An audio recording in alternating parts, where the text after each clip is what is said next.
Hello friends, and welcome back to the channel. It's Angela, and a warm welcome to all of you who are new to the channel. For all of the new subscribers, specifically today, Kristen Jacobson, Joanne Hurst. Ooh, I didn't try this before I said it. Galadriel, I bet it is. Tell me, Joanne. And Nellie Moore. Thank you for subscribing and your comments. I appreciate it, and I hope you have fun along the way in the journey. And for all of you returning who have been such fabulous subscribers and friends, I appreciate you very, very much. Thank you and welcome. So if you are new to the channel, I like to do lots of different things. Anything crafty, DIY, arts, paper crafting. I do lots of junk journals, and I do a lot of thrifting for some vintage treasures. And I also do live sales on this channel as well, both for junk journaling and ephemera, as well as some kitschy vintage retro fun. So that's what I do. All right, so this isn't going to be a long haul video today, but it's an interesting one. I had a chance to go to the Goodwill bins in Omaha. Now, I didn't have a lot of time. I had, just a very short amount of time. And I was in one of those moods where I was just a little bit overwhelmed, and probably not the place for me to go. But I had happened to be driving right past it when I was running some errands, and I thought, I'm just going to go in and see. It was very busy. I would say I just kind of took it as, I'm just going to go in. I'm just going to browse. I'm not going to get into the mix of all these crazy people. And, man, there were some of them, they were aggressive. And you could tell there were lots of resellers, lots of people there. Everyone was very nice, but it was just a lot. So I didn't spend much time there, but I did find a few good items. And one of the things that I actually had found these at a thrift shop, there was a whole pile of them at one time. This is huge, so I won't be able to really flip very well, but this is about 15 by almost 12. And I found these at a thrift store in perfect shape. They all had their dust jackets on them. They were gorgeous. But this is, let's see.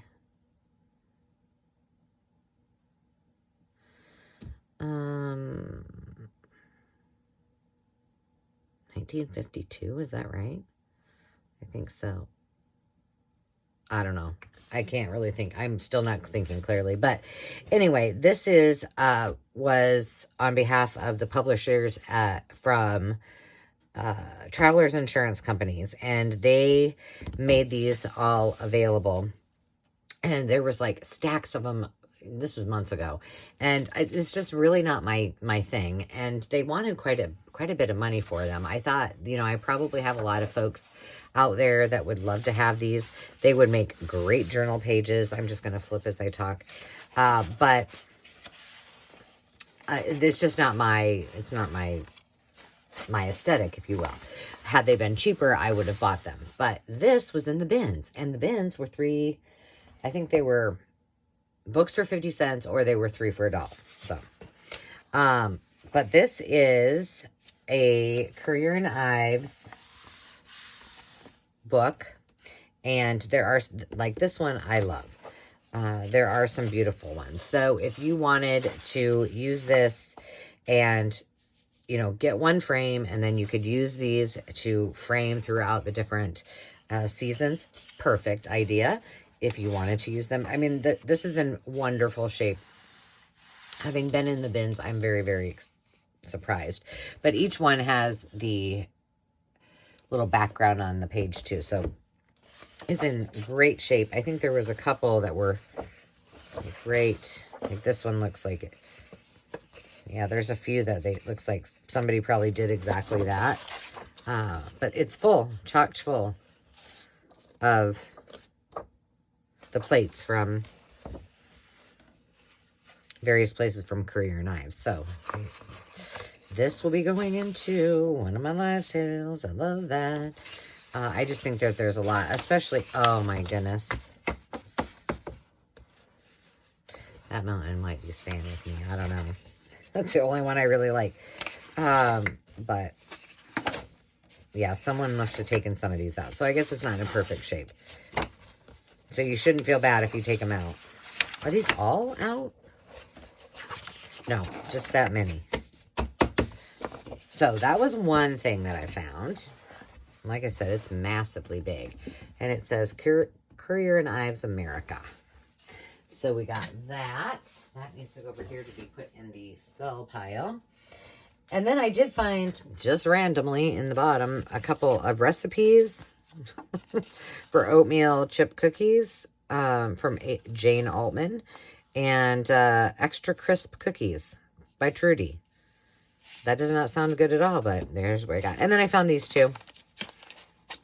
And they don't have any rating in them. Little vintage greeting cards, so those just happen to be in the mix. Then I found this. It was not $2.50. This is the Audubon Society Field Guide to North American Birds. Love the size. It's only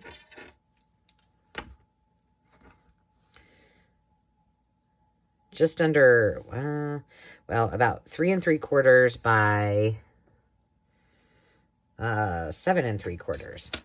But it's cool. It's got the old library from the Swanson Library. And it's got all of this is, looks like there was something there. Did you see that? Is it my imagination? It's just, you know, all of the information about them. But then up front, it is all the photos of the various kinds of birds. So if you're a bird lover, this would actually be something you would want to keep. If you are someone who wants some cute little journal cards, tags, and such, and are a junk journaler, this would be also awesome for you. So this is going to go in the sell pile as well. This was 1977. So I found that. And then I found the pictorial Encyclopedia of Plants and Flowers. Have I even looked at this? I don't think so. This is pretty old, it looks like. Well, 1966.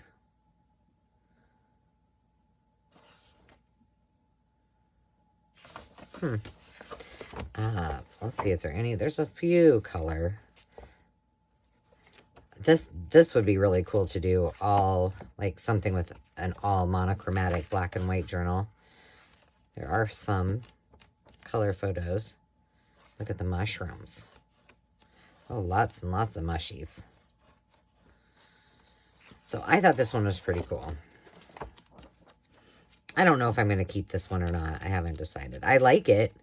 But usually when I'm on the fence about something, I put it on my shelf over here on the, you know, use it either there or in that little old antique cupboard if I can't fit it there.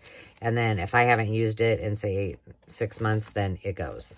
So that's my rule. Now, this next one I thought was really cool. I'm putting things away. I thought this was much older, but it's college typing. Look at this. Now, you know I collect typewriters, so what I thought I would do with this one, I thought it had a date on it. I'm pretty sure.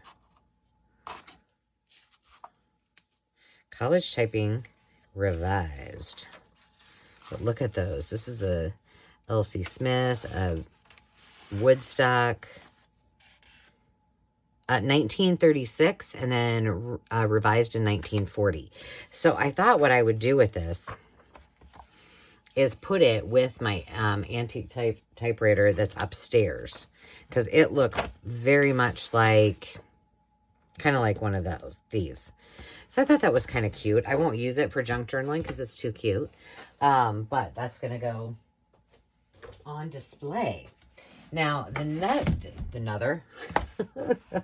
next thing I found was this Victorian Domestic Architectural Plans and Details. This particular day, the bins were full of architectural books. None that really lit my fire except for this one. Like, most of them were more educational and reading books, not really any illustrations or floor plans and things like this. But this one caught my eye.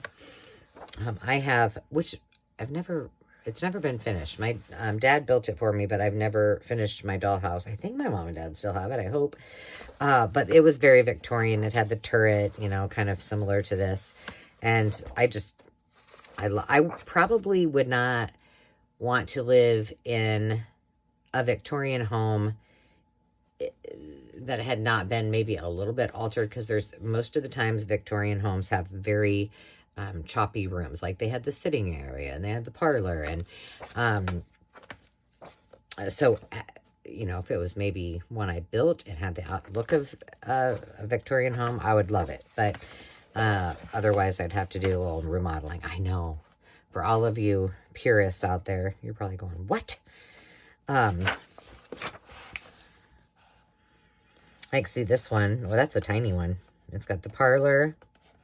You enter here. Their kitchen's here. There's another door here. Then you go to the bedroom. You see what I'm saying? It's very... Let's see if we can find one that's... We got time. We've only been on here for 11 minutes. Let's find one that's a little bigger. Ooh, this one's got... This has got a basement plan. So your coal went there. Furnace. This was your cellar. That would be where you would put all your like canning. And then there was a milk room with a hanging shelf. And then your laundry was also in the basement. And they even had a closet. And there's a water closet. So that one's fancy. It even had a bathroom. I'm looking to see if it says what size. Here's the floor plan. It doesn't have any, like, this many square feet. So let's check this out. So here's the first floor.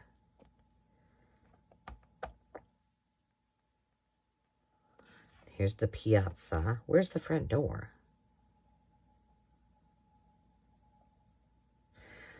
Well, here's the porch. Well, there's a porch there. That's in the back. Oh, this must be the front of the house. So you come up the porch, you walk into the hall, and yes, that's it. So this is the foyer. Then there's steps going upstairs.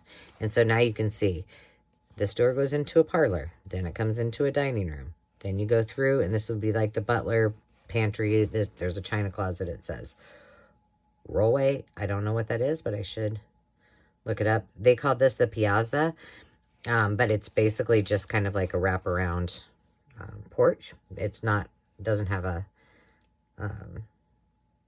roof over it. And then, so you went through the dining room, then you had to go this way and into the kitchen.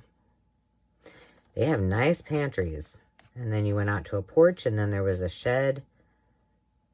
I wonder if the shed, there was an entry. It looks like that. That's a window. I don't know how they did that. And then let's look at the upstairs. So see, no first floor bedrooms. Oh, so now this one says, oh, this is covered. This was uncovered. I see. So you could lay out and get a tan in the 1800s. Look at how big these bedrooms are. So you would walk up. This is your landing. And then it looks like you would walk up again a little bit. So you'd walk up, come up again. The first level, there was one, this looks like the master, and then the bathroom. Remember, the master didn't usually in those days have an attached bathroom. So there was one bathroom up here. Their closets, this, like, our house that I grew up in had closets like this, where they were very long and skinny. And then two other really big rooms. But, oh, no, both of those have a closet. But there's a dressing room and another closet. So that must have been for the lady of the house. She had her own little dressing room. Very fancy. I like this. But it's got all the cornices. Yeah, I could look at this all day long, which I probably will. It'll give me something to do. And then this one has to be my favorite. So it's the Wildflowers of America. You've probably seen this before. I don't know that I have this book. But it's also pretty big. What happened is I found the dust jacket. It's 12 by just laying in the bin by 8.5. And I was like, oh, I am on a mission to find this book. I wasn't leaving until I did. I found it in the next bin over, but I found it. So this is stunning. Again, one of those books I don't know that I would use for junk journaling, just because I love the plates in it, but you certainly could. So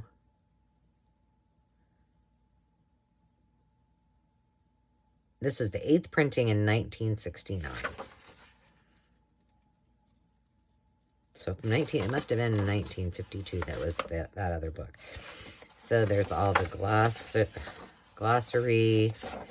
It tells all about them. I wish I was better at gardening. I like to read about them, and I like to try to plant them, but So, ooh, like this hasn't even been used. So there's plates 1 through 100, and then I won't go through every one, but just kind of flip. These are stunning. Now, they are two-sided. But again, this is a great one if, you know, it's great to keep just how it is as a coffee table book. But it's also, if you want to use this as art, you know, just one frame, flip, or maybe a set, like a set of 3 or 5. Or you could do a whole wall, a gallery wall of all of these. And then just change them out for the different holidays and such. So that was, now we're on plate 113 to, I don't know what. Let's see what it says. It doesn't switch over, huh? Okay. What's this? This is from 1972. Somebody must really like that, but those don't, well, I don't know. I've never seen a magnolia tree. Have I ever seen a magnolia tree in the Midwest? I don't know. I doubt it. In the South, I've seen them a lot. But this was stunning to me. Oh, look, we got something else. What's this? To Grandmere, her favorite granddaughter, from her favorite granddaughter. I love that, Grandmere. Oh, isn't that cool? Grandmere must have very much liked her plants. It says her favorite granddaughter. I love this. Again, one of those books that I could probably look at over and over and over. What's this? Oh, she also liked the Meadow Fleabane Erigeron Spiosus. Whew. Those are hard words. Those Latin words. But that was my last thing, and I was pretty darn excited about it. So, very small haul, but very meaningful. And I paid, I think it was $2.50. So, winning. But I hope you all enjoyed that quick little haul. I'm going to be back next week, and I have another fun one for you. Very different, but very fun. So until next time, friends, remember to take time to just be, and we'll see you soon. Cheers.